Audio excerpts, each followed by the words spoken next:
आनंद के साथ सभी रहते हैं, कभी किसी की लड़ाई नहीं होती आपस में। और पत्नियां तो भगवान से रूठती भी थीं, लेकिन रुक्मणी महारानी कभी नहीं रूठती थी और रुक्मणी महारानी कभी क्रोध भी नहीं करती थी। इसी वजह से द्वारिका में मंत्री से लेकर के सैनिक से लेकर के संतरी तक सभी रुक्मणी महारानी की बढ़ाई करते हैं कि देखो तो सही, यदि महारानी मिले तो रुक्मणी महारानी जैसी, जो कि कभी क्रोध नहीं करती हैं, हर समय हंसकर के बात करती हैं, प्रेम से प्यार से बात करती हैं।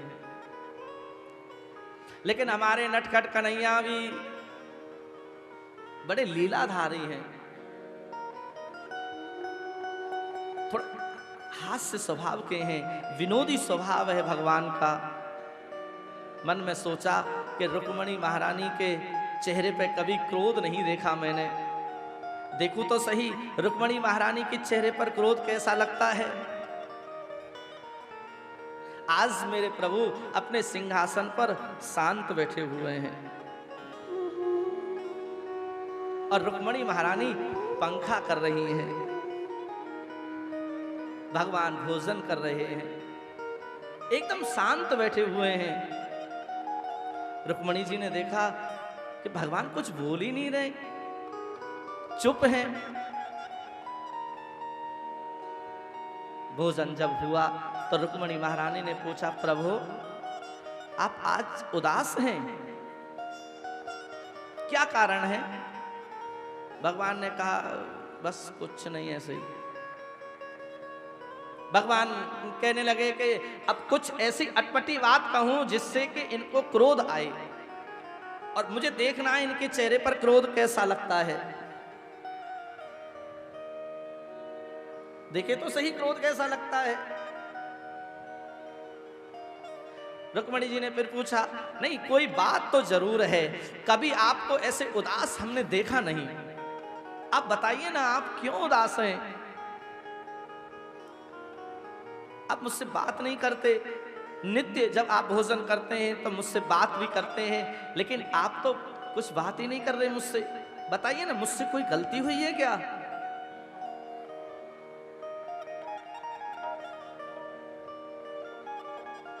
भगवान कृष्ण ने कहा, देवी एक गलती हो तो हम बताएं, आप तो गलती पर गलती पर गलती करती हैं। रुक्मणी महारानी ने कहा, हे भगवान मुझसे क्या गलती हो गई, ऐसा क्या अपराध हो गया प्रभु, मुझे बताओ तो सही। कन्हैया ने सोचा ऐसी अटपटी बात कहूं जिससे कि इनको क्रोध आ जाए। भगवान ने रुक्मणी की ओर देखा और कहा, देवी सबसे पहली गलती तो आपने ये की कि मुझसे विवाह किया। मुझसे क्यों विवाह किया आपने? अरे बड़े बड़े राजा राजकुमार तुमसे विवाह करना चाहते थे और तुमने उन सब राजा राजकुमारों को छोड़कर मुझ ग्वारिया से विवाह कर लिया।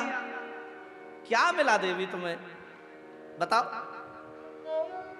अब भगवान सिर नीचे की और टेढ़ी नजर से देख रहे हैं क्रोध आया कि नहीं। देखा कि अभी क्रोध नहीं आया, तो भगवान ने कहा, तुमने शायद विवाह इसलिए कर लिया कि तुम बड़े भारी वीर हो, तो यहां भी गड़बड़। राजभ्यः भिप्रत्यः सुब्रुः समुद्रः शरणं गतान् बलवद्भिः कृतद्वेषान् प्रायत्यस्तनृपान् सक्तान्। अरे मेरे जैसा डरपोक इस दुनिया में दूसरा कोई है ही नहीं। राजाओं के डर से, उनके भय से मैं यहां समुद्र के बीच में वास करता हूं।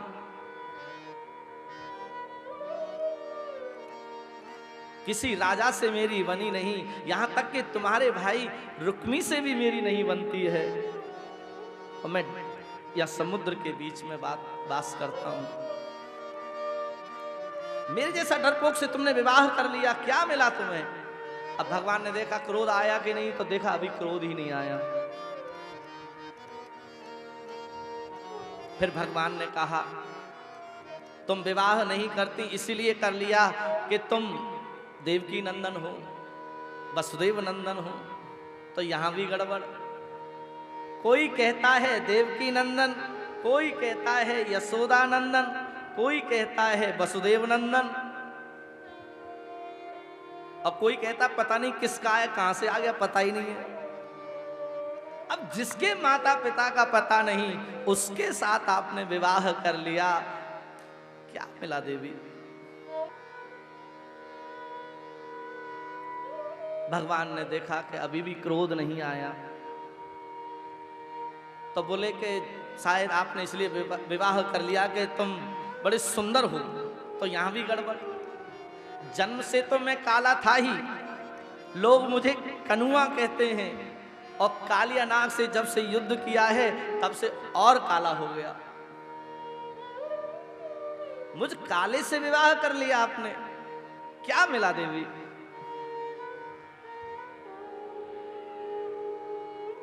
भगवान ने देखा रुक्मणी के चेहरे पर अभी क्रोध आया ही नहीं है। रुक्मणी महारानी बड़ी समझदार है। इतनी बात कहने के बाद भी रुक्मणी महारानी के चेहरे पर क्रोध नहीं आया, तो भगवान ने कहा तुमने इसलिए विवाह कर लिया कि तुम्हारी बड़ी बड़ाई सुनी है। तो मेरी बड़ाई कौन करता है? जिसके पास रहने को मकान नहीं, खाने को भोजन नहीं, वो भिखमंगे बाबाओं की बातों में आकर के आपने मुझसे विवाह कर लिया। इन पे और कोई धंधा तो है नहीं है, बस भगवान के नाम का कीर्तन और उनकी कथा, बस उनकी बात में आ गई और तुमने विवाह कर लिया मुझसे। क्या मिला देवी? रुक्मणी महारानी के चेहरे पर फिर भी क्रोध नहीं आया। तो भगवान ने कहा देवी अभी भी कुछ नहीं बिगड़ा है, आप कहो तो कल ही हम शिषपाल से बात कर लेते हैं और तुम्हारा विवाह उससे करा देते हैं। ये बात कब कही मालूम है? जब भगवान के 5 पुत्र हो गए। 5 पुत्र हो गए तब भगवान कृष्ण रुक्मणी जी से कह रहे हैं कि देवी तुम्हारा विवाह अभी भी हम वहां करा देते हैं। इतनी बात सुनकर के रुक्मणी महारानी को क्रोध नहीं आया। और आजकल की पत्नी होती तो अकल ठिकाने लगा देती, कहते बुढ़ापे में तुम्हारी बुद्धि खराब हुई है, बच्चे शादी लायक हो गए और ऐसी बात करते हो।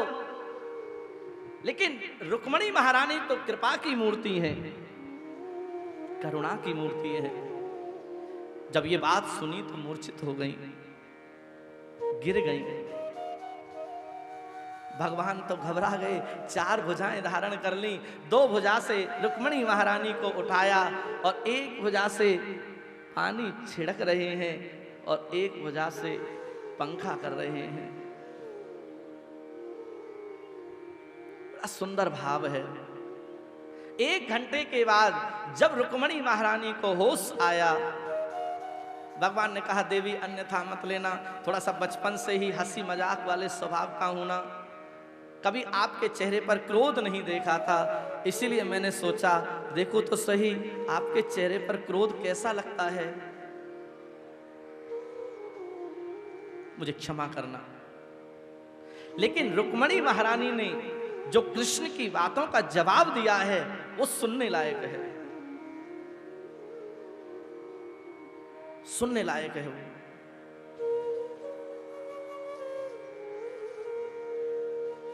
रुक्मणी महारानी हाथ जोड़कर बोली कि हे गोपाल, आपने मुझ पर कृपा करी है और आपने कुछ गलत नहीं कहा।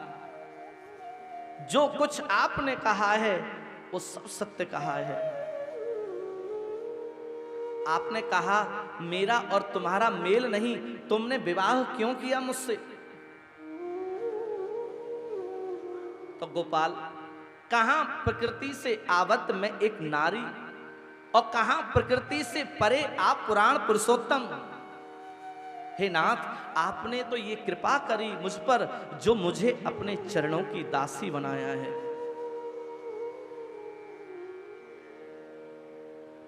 दूसरी बात आपने कही, मेरे माता पिता का पता नहीं, तुमने मुझसे विवाह क्यों किया?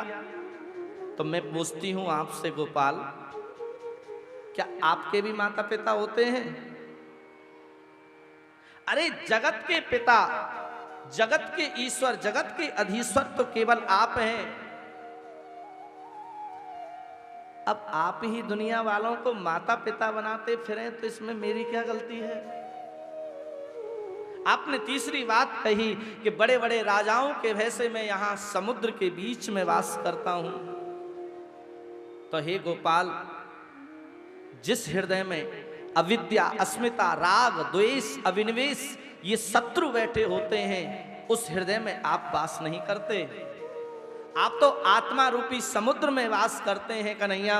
जिसका मन निर्मल है, जिसका हृदय पवित्र है, उसके हृदय में आप वास करते हैं।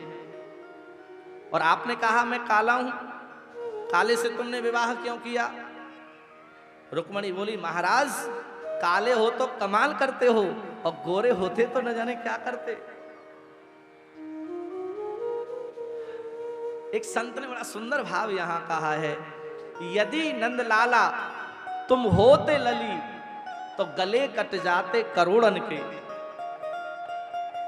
ये तो खैर मनाओ कि आप लाला हो,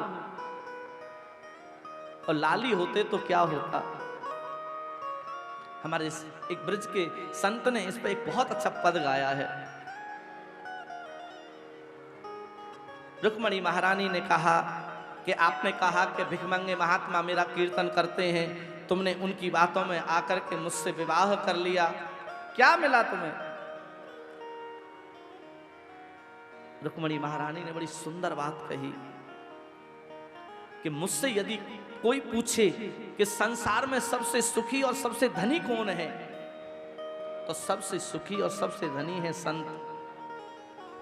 कि कबीरा सब जग निर्धना, धनवंता नहीं कोई, धनवंता सोई जानिए, जके राम नाम धन हो।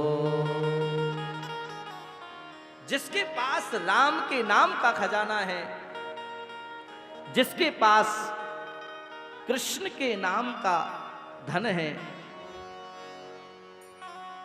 जिसके पास भगवान का भजन है, वही सबसे बड़ा धनी है। किसी के पास भक्ति का धन है, किसी के पास ज्ञान का धन है, और किसी के पास वैराग्य का धन है। अरे मीरा को तो देखो, उसके मन में विरक्ति हुई तो महल छोड़ दिया उसने, और भगवान के नाम को गाया है उसने।